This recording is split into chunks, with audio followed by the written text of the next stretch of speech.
Welcome back, ladies. I'm Shay. I'm super excited to be here with you today with two of my friends, Ashley. And I'm Deidre. If you've been here along the journey with us, thank you so much. Thank you for entering in this time. For us, we've just talked about what a sweet, surprisingly sweet season that this has been. And we hope that it's meant as much to you as it's meant to us. So I'm going to start off this time today. We're talking about Jehovah Makadesh, which means the Lord who sanctifies. It's not lost on me what's happening this week. Some of you might be watching after Tuesday, some of you might be watching before, and so we actually strategically picked this name for today. I don't think I totally knew what I was getting into, but my prayer is just that the Lord speaks His truth to us today. It's Jehovah Makadesh, the Lord who sanctifies. He makes us holy, and He sets us apart. We find this reference in Exodus 31, verse 13. It starts, "Then the Lord said." Well, if it follows what comes before, you know me, we got to get the context. And this context, it turns out, we have to go back 12 chapters to get the full picture. So I'll summarize. This is 3 months since Israel has come out of slavery in Egypt. They've dealt starvation, thirst, their first battle with another people group, and they've come to rest for the first time in the basin in front of Mount Sinai. Moses is presiding as judge over every single thing that caused conflict between the Israelites. He just sits there all day and listens to their quarrels and conflicts and makes a decision with the wisdom of God. His father-in-law, side note, his father-in-law kind of shows up and goes, "Hey, why don't you find really good godly people to preside over the smaller things, and they'll bring you the big stuff?" And so they're kind of set up a type of governmental system. His father-in-law says, "Hey, great idea," and then pieces out. It's a great story. Then God says in Exodus 19, Moses went up to God, and the Lord called to him from the mountain and said, "This is what you are to say to the descendants of Jacob, and what you are to tell the people of Israel. You yourselves have seen what I did to Egypt, how I carried you on eagle's wings and brought you to myself. Now if you obey me fully and keep my covenant, then out of all the nations you will be my treasured possession. Although the whole earth is mine, you will be for me a kingdom of priests and a holy nation. These are the words that you should speak to the Israelites."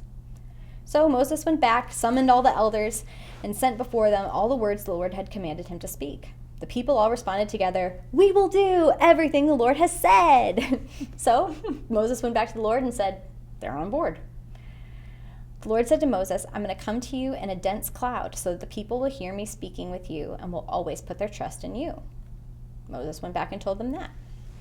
On the morning of the third day, there was thunder and lightning, with a thick cloud over the mountain and a very loud trumpet blast. Everyone in the camp trembled.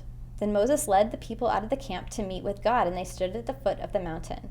Mount Sinai was covered with smoke because the Lord had descended on it in fire. The smoke billowed up for it like the smoke from a furnace, and the whole mountain trembled violently. As the sound of the trumpet grew louder and louder, Moses spoke, and the voice of God answered him. All right. Now here's what happens. God gives the law to Moses, the laws that would govern the people of Israel for the definite future before the new covenant, Jesus, comes to pass. The whole and complete law to govern the people. This kind of helps because then Moses doesn't have to hang out and listen to everything anymore. So that was the 10 Commandments. No gods before me. No idols. Don't misuse the name of the Lord your God. Keeping the Sabbath. Honor your parents. Don't murder. Don't commit adultery. Don't steal. Don't lie. Don't covet. So from my childhood Sunday school, I was yeah, that's what happened on Sinai, the 10 Commandments. Okay, but I found out this goes on for 3 more days. Mm-hmm. God lays out direct and specific instructions. You ready for this? How to construct an altar for worship. Remembrance, and the offering of sacrifices. How to treat your servants. What to do when someone's injured, attacked, or kidnapped, with varying sentences for various sentences for the various objects used to injure another person. Bestiality, property rights, dietary restrictions, the treatment of refugees and foreigners in your land, quite a few times. The treatment of widows and orphans, communal justice, treatment of those you don't get along with, even common courtesy, such as if you see someone's donkey wandering off who you're not a fan of, give it back to them. No bribing or accepting bribes. Festivals of remembrance, tithing and gratitude. Don't cook a young goat in its mother's milk. Commands that result in the promise of victory in battle. Commands that result in the promise of a homeland. Moses comes down, he tells the people, they agree, he consecrates them with blood to seal the agreement. Then God calls Moses back up. We're getting there. You're doing great. Bear with me, we're doing good. Yeah. Almost done. I mean, just think about what an ordeal this would have been for Moses and the people. This was a crazy thing. This wasn't here's some stones, do your thing, everyone. Yes. Then God would tell them. So many of the gods of the time didn't tell them. Yes. Sorry. Yeah, and they could see it. The mountain's shaking. How undeniable is this? Yeah. God calls Moses back up with the elders to worship, back down. Then Moses goes back alone for 6 days, just in the Lord's presence. To the Israelites, it looked like a fire was consuming the mountain. God calls Moses into the cloud for further instruction for 40 more days about how the presence of God was to dwell with them, creating an ark, which would literally be the place that God would speak from. The table, a symbol of fellowship, peace, unity, and provision. The lampstand, representing God's unity, foreshadowing of the light of the world to come. The tabernacle itself, revealing God's heart to dwell with and near us. The altar, the courtyard, the oil, the priestly garments, consecration rituals, the offerings. Even he gave him the 2 specific names of the craftsmen/contractors who would make all these things. Strict specifications that all point to the character of God and a reflection of the coming covenant and salvation. And at the very end, the crescendo, the wrap-up, the thing that you would be like, and what's the final thing he's going to say? The pinnacle of all he's asked says, in closing, tell my people this, keep my Sabbath.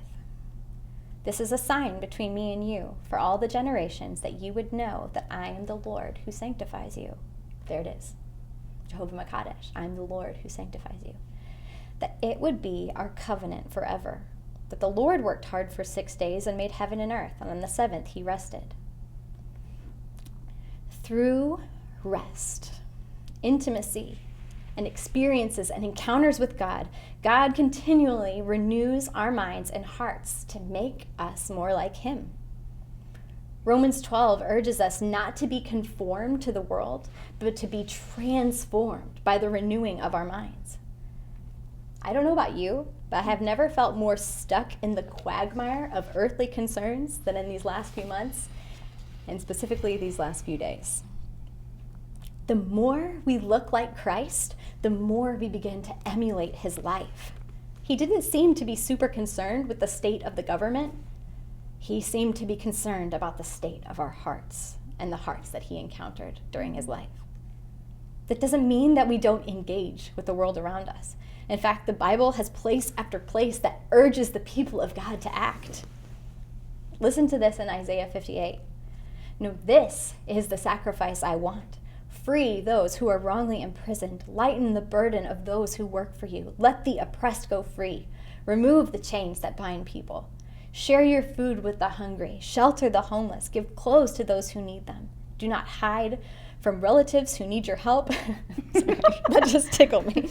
I'm sure that's very real, but remove the heavy yoke. I guess it's harder for me to hide because my parents live in the same neighborhood. That's why it's funny. Okay. Remove the heavy yoke of oppression. Stop pointing your finger and spreading vicious rumors. Feed the hungry and those who are in trouble. Then your light will shine out from the darkness, and the darkness around you will be as bright as noon. The Lord will guide you continually, giving you water when you're dry, and you will be like a well-watered garden, an ever-flowing spring. Some of you will rebuild the deserted ruins of your cities, and you'll be known as a rebuilder of walls and a restorer of homes. So these are all calls to action. These are things that God wants his people to do. And it goes on in verse 13 to say, and finally, keep the Sabbath day holy. Don't pursue your own interest that day, but enjoy the Sabbath. Speak of it with delight as the Lord's holy day. Honor the Sabbath in everything you do, and don't follow your own desires. Then the Lord will be your delight. I will give you great honor and satisfy you with the inheritance I promised your ancestor Jacob. I, the Lord, have spoken. God's concerned that we put the first thing first. It's like the call that he calls over and over, and Old and New Testament alike, honor the Sabbath, which seems like the easy one, like, oh, okay, I can do that. Everything else is hard, but by making time for him to rest, to reflect, to worship, to repent, to celebrate, it makes the Lord our delight, and not the act of fighting for his cause, which maybe feels like what you may have been concerned with lately. Allow God to continually have access to the state of our hearts so that we can see our circumstances from his point of view and see the world with his eyes. I'm going to read a longer passage in Colossians 3. Since then, you have been raised with Christ. This is for us today, this moment, these next few days. Since you've been raised with Christ, set your heart on things above, where Christ is, seated at the right hand of God, not on earthly things. For you died, and your life is now hidden with Christ in God. When Christ, who is your life, appears, you will appear with him in glory. Set our minds above.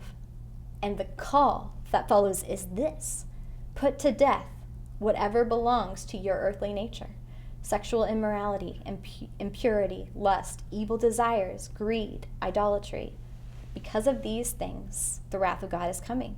You used to walk in these ways in the life you once lived, but now you must also rid yourself of all things such as these: anger, rage, malice, slander, filthy language. Do not lie to one another, since you have taken off your old self and have put on the new self, which is being renewed in the knowledge of the Creator, of the image of its Creator. Since we are to have a heavenly perspective that this passage calls us to, the natural flow is that we would do the hard work within our own hearts. It goes on to say, therefore, as God's chosen people, holy and dearly loved, clothe yourself with compassion, kindness, humility, gentleness, and patience. Bear with one another and forgive one another if any of you has grievance with someone else. Forgive as the Lord forgave you. And over all these virtues, for us today, put on love, which binds them all together in perfect unity. Let the peace of Christ rule in your hearts as members of one body. You were called, and be thankful. So this season, particularly this week, the season of turmoil and strain and ache, how might this week, or like even the next couple days, whether, depending on when you're watching this, we're like pre the big event or just after. And I think this is applicable wherever you find yourself. In light of true turmoil and strain, how might we perceive this week differently if our hearts are set on things above? What do y'all think? I think for me, I've been trying to shift from a temporal to an eternal perspective in who has power. And so I think that's what I've been, when I'm like Enneagram 9, so like this whole year's been like kind of a nightmare because I love to empathize with every point of view. And I take it all in, and I want to do that. And I'm like, yes, you're right. Oh, I see you, I hear you, this is all. But then I feel very overwhelmed by that, where to the point where it's like a breaking point, where I'm like, I don't know I feel like everything, I don't know who has power.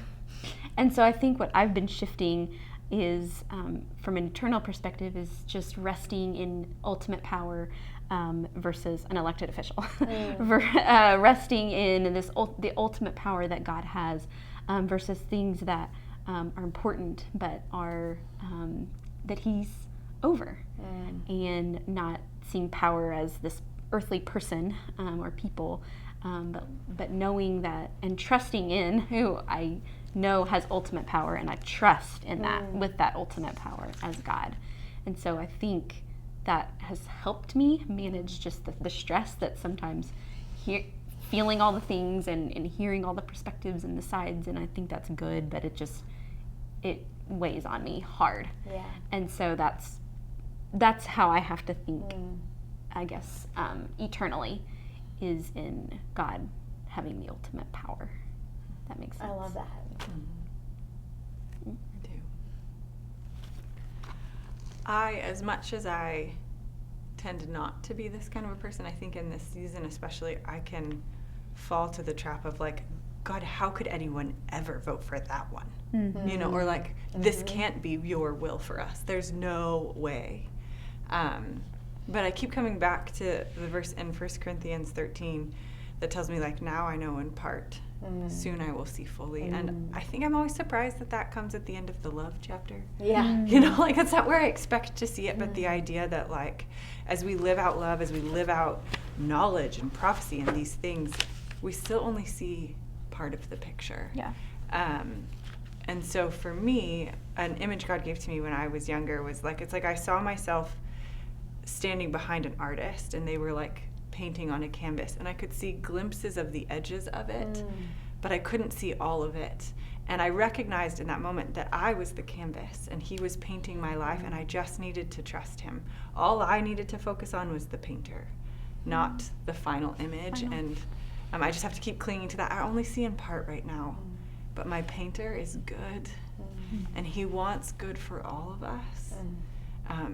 So I'm going to trust, even though I don't see fully. I don't have an eternal perspective as much as I strive to and try to reorient that way. I'm human, and I don't, and so I just have to relax and trust in who he is, even in the knowing it partially. Yeah, that's good. That's so good. It's a great verse for that. Yeah.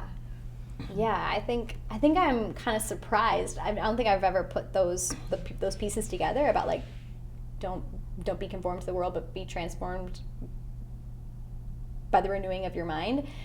That like then it goes to like, so look at your own heart. Yeah. And I feel like a lot of what I've been feeling is kind of that. Like, how could you be doing this? How could you be feeling this way? Like, so concerned about other people, or like wanting to change people's minds, or even making judgments about other people. And yet he's like, don't be conformed to the world. Yeah. Look into your own heart. Right. And so that brings it to such a vulnerable place, where instead of coming from this place of like, oh, clearly I know best and you're all dummies out there, how could you think that way? It's like, oh no, God's concerned here about my heart. It made me think about the story of Mary and Martha in Luke 10. So Jesus is on his way. They came to a village where a woman named Martha opened her home to him, and she had a sister called Mary. And Mary is sitting at Jesus' feet listening to his teaching. But Martha, which is like way me, is like running all around. Like, can you imagine like making a meal for Jesus? Like, is that the meal you want to like burn or mess up or not have an ingredient Try out a new recipe. You're like, oh my gosh, there is, try out a new recipe. I would just totally got this do that. Instant Pot. This isn't supposed to happen. Or like, oh my gosh, there's dust in the corner. Like, this is God in my house. So when I was little, I was like, oh, Martha. Now I'm like, I get it. I'm like, I'm kicking my sister to the curb. Get out here and help me. Martha's distracted by all the preparations to be made. And she says, Lord, I love this. She's like, Jesus, scold my sister. Don't you care that she's left me to work alone? Tell her to help me. Martha, Martha, you are worried and upset about many things. Anyone worried and upset about many things these days? I kind of am. But few things are needed, or actually, only one. She has chosen what is better, and it will be not taken away from her. Are we choosing what is better in this season? Are you choosing what is better these days? Are you choosing Sabbath? The Sabbath that renews, refreshes, and brings about personal transformation? Or are we worried and upset about many things? Never has our nation been more polarized. Never have we been at greater odds with those who identify differently from us. But if we pick up and fight for a cause on God's behalf, instead of fighting to allow God to keep our own flesh at bay, we miss the point of the work of transformation that God is trying to do. If we fight to stay huddled with the 99 who find themselves in the same pasture as us, we may miss the chance to love the one who's wandered elsewhere. Let's go back to Colossians 3. Therefore, as God's chosen people, holy and dearly loved, clothe yourself with compassion, kindness, humility, gentleness, and patience. Earthly compassion is often tied with affection. We have compassion for those that we already know and love. Kindness is easy to show to those that it's easy to love.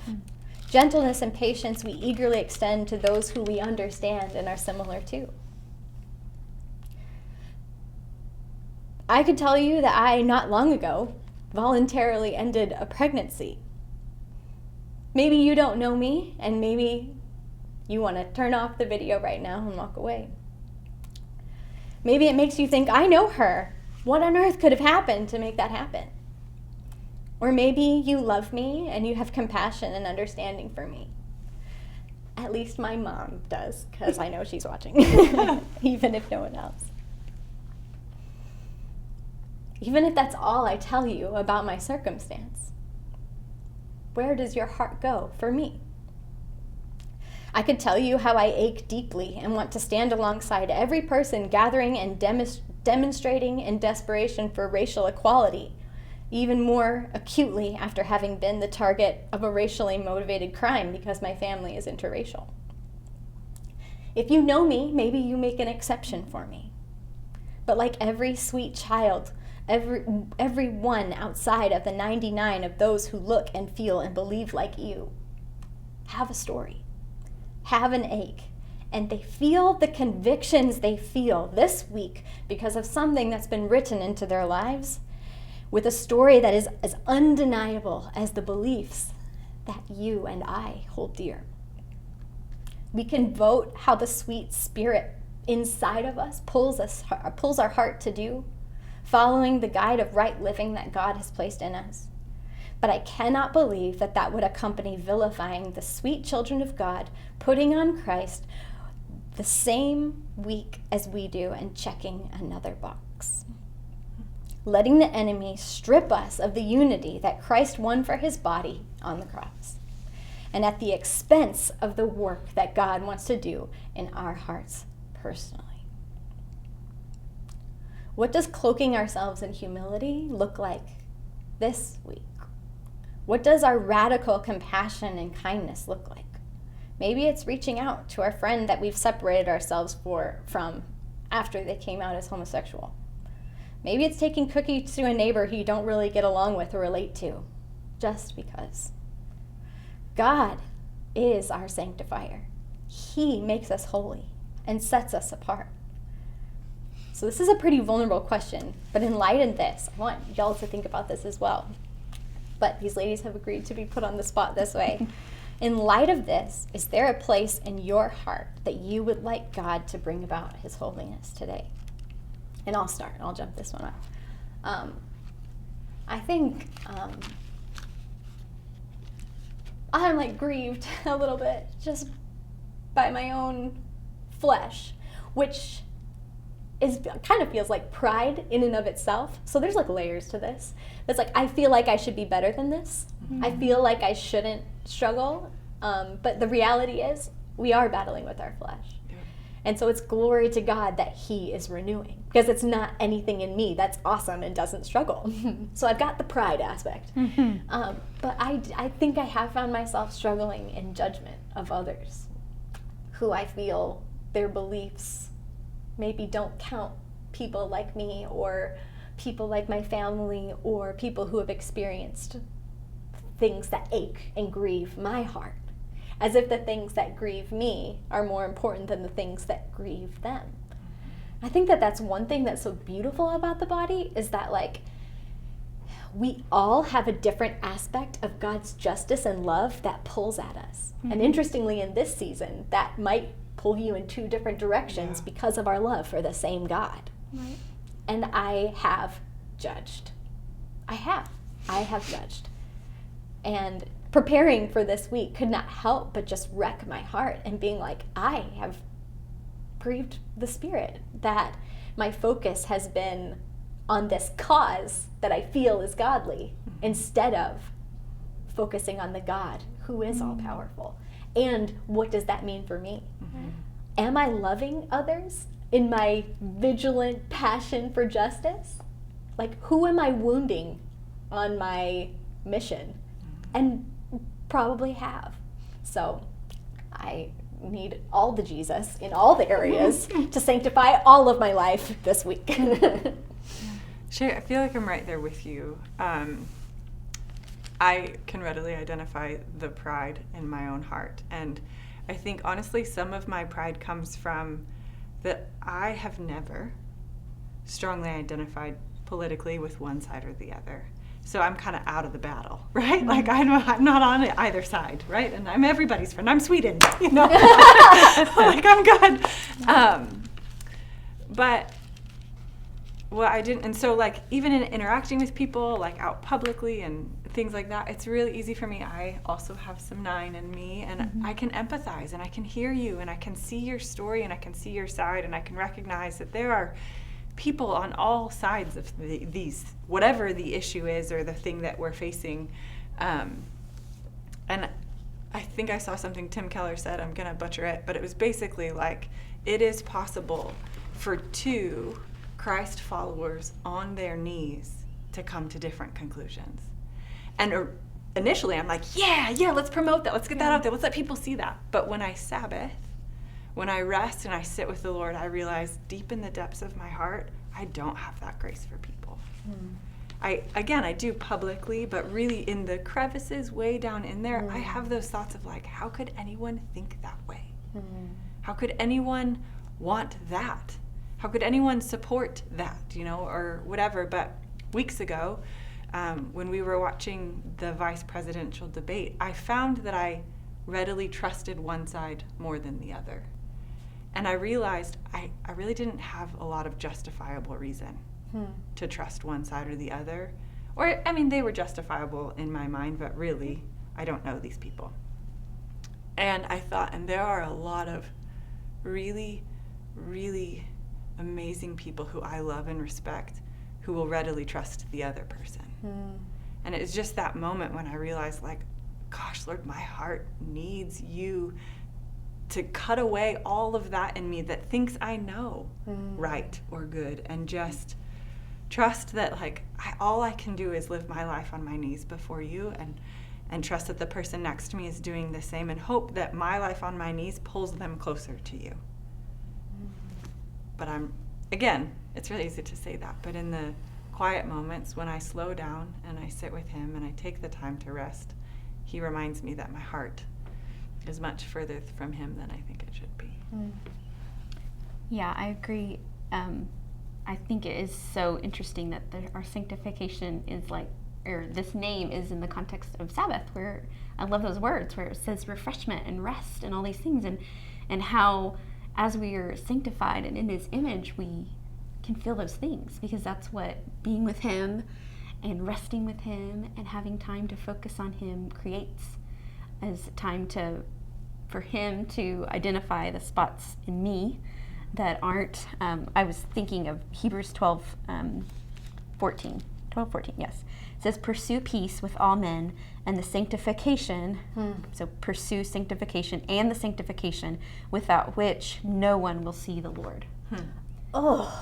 Say that, read that one more time. I That know. was really good.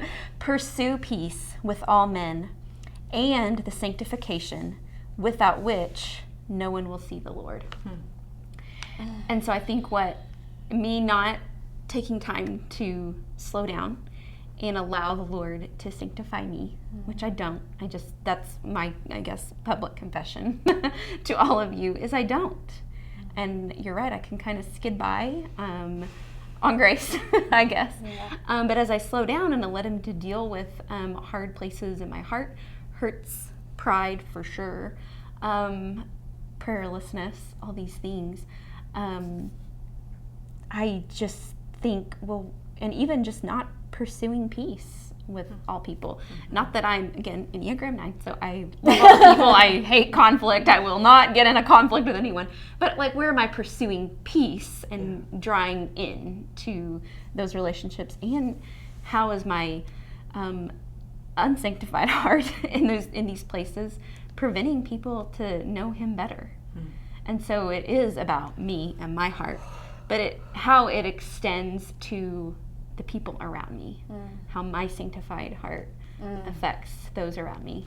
And that's hard. Like, it's hard to swallow. That's I guess. uncomfortable. Yes, that's what I'm saying. But that means I'm uncomfortable. Yeah. I don't know how to rectify that. And to be able to admit that sometimes in my pursuit of what I think is his justice or his goodness or his peace, like you said, I am preventing people from seeing his goodness. Like, that's what really convicts me. Yeah. Like I can't be so focused on a mission that even though the people are that mission, right? Like speaking up for the oppressed and the vilified and all of that. Yeah. Like, it just, No, that goes exactly what I was going to say next, which is that, like, in our pursuit, like, I feel like there's going to be people who felt like they were fighting this moral battle, this holy war leading up, and then there's probably going to be others who feel like after Tuesday that their battle begins. But are we so concerned with fighting this moral battle, this holy war, that we forget the Holy One? And how I think we're well-intentioned. Like, our heart is to bring God's truth and revelation, but that verse says it perfectly. In our battle to do that, if we are not sanctified in ourselves and resting in the Lord, we would actually prevent that from happening. Like, some of you know part of my story. I have a really good friend who is transgender, and part of her story is that she was shunned by every believer because she had been in missions and had lots of friends, and when she transitioned and came out, almost every believer that she knew said, no, I'm not going to call you by your new name, I'm not going to call you she, and basically in her mind rejected her.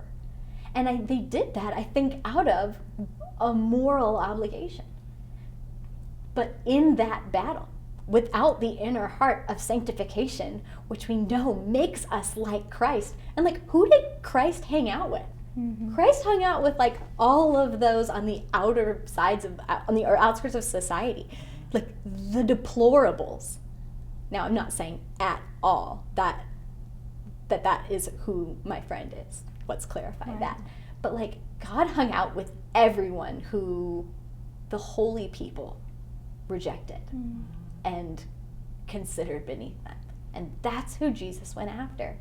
And it wasn't because I'm awesome. It was just, I had recently read a book that gave me a little bit of insight it was a biography about a woman who was transgender. I just was curious. I didn't know anything about it. And I read the biography and I empathized with her story after reading about the unbelievable challenges of her life. And I just read how her friends separated into those who called her by her new name and those who didn't. Just read the book, and my friend came to me and shared. And so the next time we talked, I just called her by her name, and there was like dead silence on the other end of the phone. And I was like, "Are you okay? Are you still there?" She was like, none of my Christian friends has ever called me by my name. And like, I just felt like that was God opening the door for his love, because she left because she was rejected. And like, is our battle for the holy war making us forget our likeness to the Holy One? Found this verse, a verse, may as well be. I love C.S. Lewis. C.S. Lewis said in his book, Mere Christianity, God is forcing us on, up, or to a higher level, putting us in situations where we will have to be very much braver, or more patient, or more loving than we ever dreamed of being before. It seems to us all unnecessary, but that is because we have not yet the slightest notion of the tremendous thing he means to make of us. God cares about your heart so much that he will stretch the limits of our courage, our patience, and our love to see the work in us complete. He cares so much about you that he wants to see you complete. And to let the eternal light of Christ shine brightly on all those who encounter us. So leave that with you today. And pray that God speaks to us today, tomorrow, the rest of this week, from here on out.